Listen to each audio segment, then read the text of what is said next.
ओम नमः शिवाय। श्रावण मास महात्म्य के 10वें अध्याय में आपका हृदय से स्वागत है। इससे पहले के सभी भाग सुनने के लिए आपका बहुत बहुत आभार, बहुत बहुत धन्यवाद। सावन मास कथा महात्म्य में आज सुनिए श्रावण मास में शनिवार को किए जाने वाले कृत्यों का वर्णन। ईश्वर बोले, हे सनत कुमार, अब मैं आपसे शनिवार व्रत की विधि का वर्णन करूंगा, जिसका अनुष्ठान करने से मंदत्व नहीं होता है। श्रावण मास में शनिवार के दिन नृसिंह, शनि तथा अंजनी पुत्र हनुमान, इन तीनों देवताओं का पूजन करना चाहिए। दीवार पर अथवा स्तंभ पर नृसिंह की सुंदर प्रतिमा बनाकर हल्दी युक्त चंदन से और नीले, लाल तथा पीले सुंदर पुष्पों से लक्ष्मी सहित जगतपति नृसिंह का भली भांति पूजन करके उन्हें खिचड़ी का नैवेद्य तथा कुंजर नामक शाक का भोग अर्पण करना चाहिए। उसी को स्वयं भी खाना चाहिए और ब्राह्मणों को भी खिलाना चाहिए। तिल का तेल तथा घृत स्नान भगवान नृसिंह को प्रिय है। शनिवार के दिन तिल सभी कार्यों के लिए प्रशस्त है। संपूर्ण श्रावण मास पुराण कथा और महात्म्य शनिवार के दिन तिल के तेल से ब्राह्मणों तथा सुवासिनी स्त्रियों को उबटन लगाना चाहिए तथा कुटुंब सहित स्वयं भी संपूर्ण शरीर में तेल लगाकर स्नान करना चाहिए तथा उड़द का भोजन ग्रहण करना चाहिए। इससे भगवान नृसिंह प्रसन्न होते हैं। इस प्रकार श्रावण मास में चारों शनिवारों में इस व्रत को करना चाहिए। जो ऐसा करता है उसके घर में स्थिर लक्ष्मी का वास रहता है और धन धान्य की समृद्धि होती है। पुत्रहीन व्यक्ति पुत्र वाला हो जाता है और इस लोक में सुख भोग कर अंत में वैकुंठ प्राप्त करता है। नृसिंह की कृपा से मनुष्य की चारों दिशाओं में व्याप्त रहने वाली उत्तम कीर्ति होती है। हे सीम्य, मैंने आपसे नृसिंह का यह उत्तम व्रत कहा।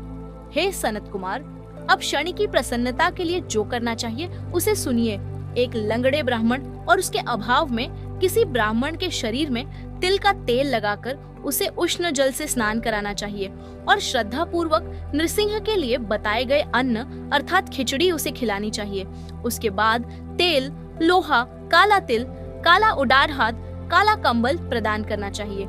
इसके बाद व्रती यह कहे कि मैंने यह सब शनि की प्रसन्नता के लिए किया है, शनि देव मुझ पर प्रसन्न हो। उसके बाद तिल के तेल से शनि का अभिषेक कराना चाहिए। उनके पूजन में तिल तथा उड़द के अक्षत चावल प्रशस्त माने गए हैं। हे मुने, अब मैं शनि का ध्यान बताऊंगा, आप ध्यान पूर्वक सुनिए। शनैश्चर कृष्ण वर्ण वाले हैं, मंद गति वाले हैं, काश्यप गोत्र वाले हैं, सौराष्ट्र देश में पैदा हुए हैं, सूर्य पुत्र हैं, वर देने वाले हैं, दंड के समान आकार वाले मंडल में स्थित है, इंद्रनील मणि तुल्य कांति वाले हैं, हाथों में धनुष बाण त्रिशूल धारण किए हुए हैं, गीध पर आरूढ़ है, यम इनके अधिदेवता है, ब्रह्मा इनके प्रत्यधिदेवता है। ये कस्तूरी अगुरु का गंध तथा गुग्गुल का धूप ग्रहण करते हैं। इन्हें खिचड़ी प्रिय है। इस प्रकार ध्यान की विधि कही गई है। इनके पूजन के लिए लोहमयी सुंदर प्रतिमा बनानी चाहिए।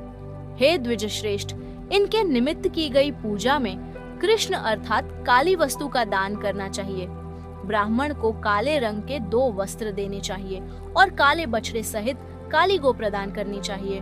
विधि पूर्वक पूजा करके इस प्रकार प्रार्थना तथा स्तुति करनी चाहिए।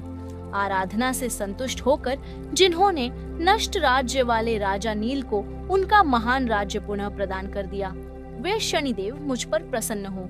नीलंजन के समान वर्ण वाले, मंद गति से चलने वाले और छाया देवी तथा सूर्य से उत्पन्न होने वाले उन शनैश्चर को मैं नमस्कार करता हूँ। मंडल के कोण में स्थित आपको नमस्कार है। पिंगल नाम वाले आप शनि को नमस्कार है।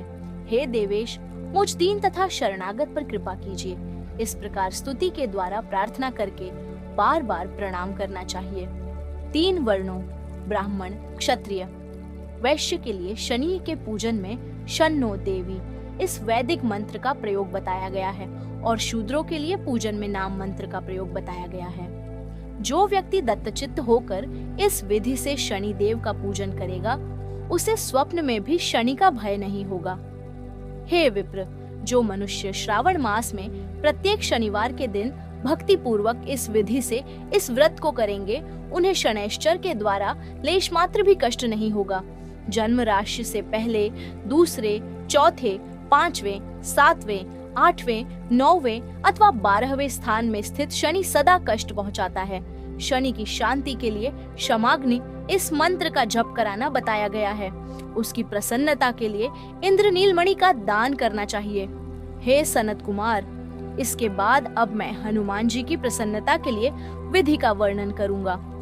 हनुमान जी की प्रसन्नता के लिए श्रावण मास में शनिवार को रुद्र मंत्र के द्वारा तेल से उनका अभिषेक करना चाहिए। तेल में मिश्रित सिंदूर का लेप उन्हें समर्पित करना चाहिए। जपाकुसुम की मालाओं से, आग धतूर की मालाओं से, मंदार पुष्प की मालाओं से, पटक बड़ का पेड़ के नैवेद्य से तथा अन्य उपचारों से भी यथाविधि अपने सामर्थ्य अनुसार श्रद्धा भक्ति से युक्त होकर अंजनी पुत्र हनुमान जी की पूजा करनी चाहिए। इसके बाद बुद्धिमान को चाहिए कि हनुमान जी की प्रसन्नता के लिए उनके 12 नामों का जप करे। हनुमान, अंजनी सूनु, वायुपुत्र, महाबल, रामेष्ट, फाल्गुन, सखा, पिंगाक्ष, अमित विक्रम, उदधिक्रमण, सीता शोक विनाशक, लक्ष्मण प्राणदाता और दशग्रीव दर्पहा ये 12 नाम हैं। जो मनुष्य प्रातः काल उठाकर इन 12 नामों को पढ़ता है उसका अमंगल नहीं होता और उसे सभी संपदा सुलभ प्राप्त हो जाती है। इस प्रकार श्रावण मास में शनिवार के दिन वायुपुत्र हनुमान जी की आराधना करके मनुष्य वज्रतुल्य शरीर वाला, निरोग तथा बलवान हो जाता है। अंजनी पुत्र की कृपा से वह कार्य करने में वेगवान तथा बुद्धि वैभव से युक्त हो जाता है। उसके बाद शत्रु नष्ट हो जाते हैं, मित्रों की वृद्धि होती है, वह वीर्यशाली तथा कीर्तिमान हो जाता है। यदि साधक हनुमान जी के मंदिर हनुमत कवच का पाठ करे तो वह अनिमा आदि 8 सिद्धियों का स्वामित्व प्राप्त कर लेता है और यक्ष, राक्षस तथा वेताल उसे देखते ही कंपित तथा भयभीत होकर वेग पूर्वक 10 दिशाओं में भाग जाते हैं। सप्तम, शनिवार के दिन पीपल के वृक्ष का आलिंगन तथा पूजन करना चाहिए। शनिवार को छोड़कर अन्य किसी दिन पीपल के वृक्ष का स्पर्श नहीं करना चाहिए। शनिवार के दिन उसका आलिंगन सभी संपदाओं को प्राप्त कराने वाला होता है। प्रत्येक मास में 7 वारों में पीपल का पूजन फलदायक है, किंतु श्रावण में यह पूजन अधिक फलप्रद है। इस प्रकार श्री स्कंद पुराण के अंतर्गत ईश्वर सनत कुमार संवाद में श्रावण मास महात्म्य में शनैश्चर नृसिंह हनुमत पूजनादि शनैश्चर कृत्य कथन नामक 10वां अध्याय पूर्ण हुआ। वीडियो पसंद आई हो तो वीडियो को लाइक कर चैनल को सब्सक्राइब जरूर करें। साथ ही कमेंट में हर हर महादेव लैंड लिखना ना भूलें।